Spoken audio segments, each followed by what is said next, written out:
Hello students, welcome to my YouTube channel repair maths classes. Last time हम लोगों ने increasing decreasing function के बारे में समझा था और उसके लिए हमने कुछ टिप्स देखे थे कि किस तरह से इंक्रीजिंग डिक्रीजिंग फंक्शन को सॉल्व किया जाता है। आज हम लोग डिस्कस करने वाले हैं maxima and minima of a function.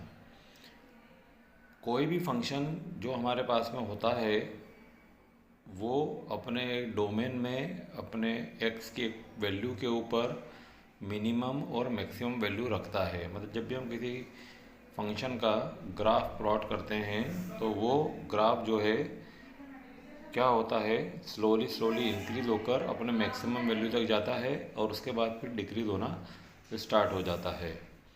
तो हमें क्या करना होता है कि उस फंक्शन का मैक्सिमम वैल्यू और मिनिमम वैल्यू जो है फाइंड आउट करना होता है।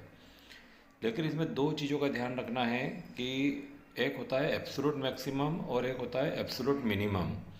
इसका मतलब ये होता है कि आपका कोई फंक्शन जो है जो बहुत ज़्यादा फ्लक्चुएट अगर हो रहा है तो वो स्मॉल मैक्सिमा और स्मॉल मिनिमा, जिसको हम क्या बोलते हैं लोकल मैक्सिमा या लोकल मिनिमा वैल्यू बोलते हैं, उसको भी गेन करता है।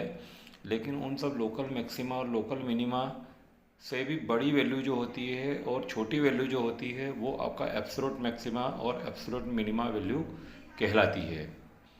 अब जब आप इसको फाइंड आउट करते हैं तो इसके लिए आपको क्या करना होता है कि जो भी फंक्शन आपको दिया गया है उस फंक्शन को सबसे पहले आप क्या करते हैं, डिफरेंशिएट करते हैं। मतलब कि आपको d y by d x निकालना है। उस d y by d x को आपको जीरो के बराबर रखना है। जैसे ही आप उसको जीरो के इक्वल करते हैं आपको या तो क्यूबिक इक्वेशन मिलती है या फिर क्वाड्रेटिक इक्वेशन मिलती है। उस इक्वेशन को आप सॉल्व करें, उससे फैक्टराइज करें और x की वैल्यू निकालें, मतलब पॉइंट निकालें। ये वो पॉइंट होता है जिसको हम क्रिटिकल पॉइंट कहते हैं। ये वो पॉइंट है जिसके ऊपर फंक्शन आपका या तो मैक्सिमम हो सकता है या फिर मिनिमम हो सकता है। उसके बाद में इसमें दो टेस्ट होती है, एक साइन टेस्ट होती है और एक सेकंड डेरिवेटिव टेस्ट होती है। तो आप सेकंड डेरिवेटिव टेस्ट इसके अंदर यूज़ करेंगे। आपने जो first time d y by d x निकाला है उसको एक बार आप वापस डिफ्रेंशिएट करेंगे तो आप सेकंड डेरिवेटिव फाइंड आउट कर लेंगे, डी स्क्वायर वाई अपॉन में डी एक्स स्क्वायर। और उसके अंदर सेकंड डेरिवेटिव के अंदर आप क्या करेंगे, एक्स का पॉइंट पुट करेंगे। उस पॉइंट पर आपको चेक करना है कि जो सेकंड डेरिवेटिव है आपका एक्स के उस वैल्यू पर लेस देन जीरो हो रहा है या ग्रेटर देन जीरो हो रहा है।